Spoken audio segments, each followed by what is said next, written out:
someone asks you, "Are you okay?" and you automatically say, "Yeah, I'm fine," even when you're not. Maybe you're stressed, maybe you're exhausted, maybe something happened that hurt you.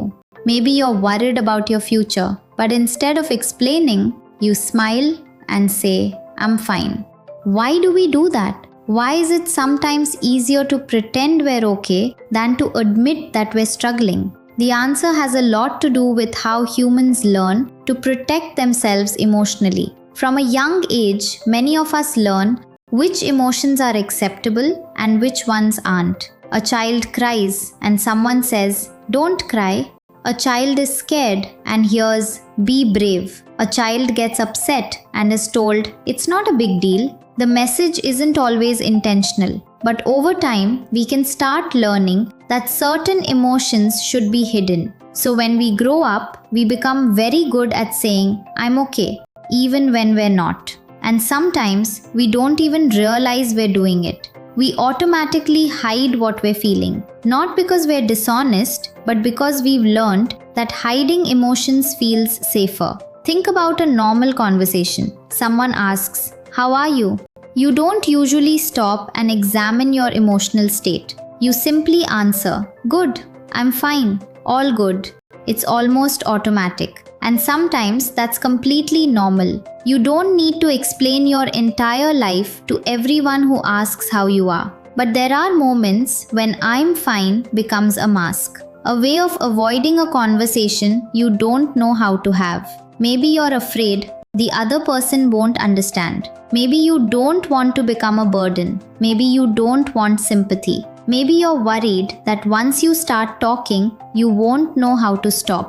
So you stay quiet, you smile, you continue working, and you tell everyone you're fine.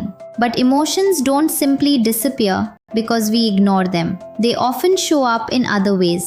You become unusually irritated. You lose patience over small things. You can't concentrate. You feel exhausted even after resting. You stop enjoying things you normally enjoy. You become distant without knowing why. Sometimes what looks like anger is actually hurt. What looks like laziness may actually be emotional exhaustion. What looks like being quiet may actually be someone struggling to explain what they're feeling. This is why emotional awareness matters.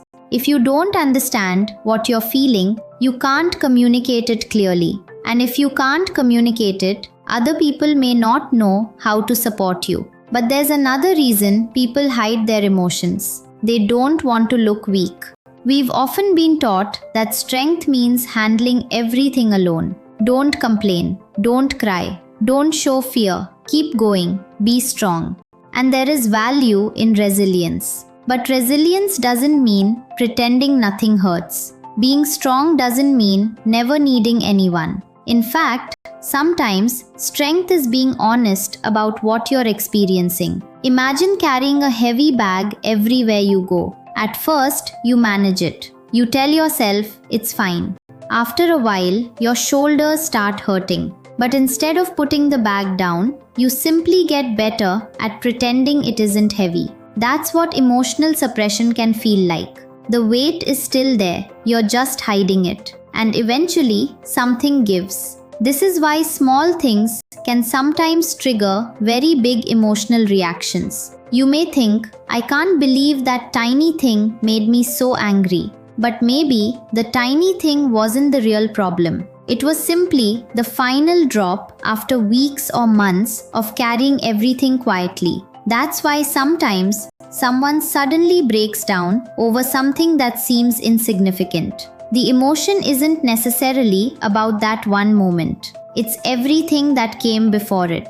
The stress, the pressure, the disappointment, the loneliness, the things they never said. All of it can build up. And that's why learning to acknowledge emotions early can be healthier than waiting until they become overwhelming. But here's something important. Being emotionally honest doesn't mean telling everyone everything. You don't owe your deepest feelings to every person who asks, "How are you?" Emotional boundaries matter too. The goal isn't to become completely open with everyone. The goal is to have At least a few people with whom you can be honest. People you trust. People who don't make you feel ashamed for having emotions. Because humans need connection. Sometimes we don't need someone to solve our problems. We simply need someone to listen.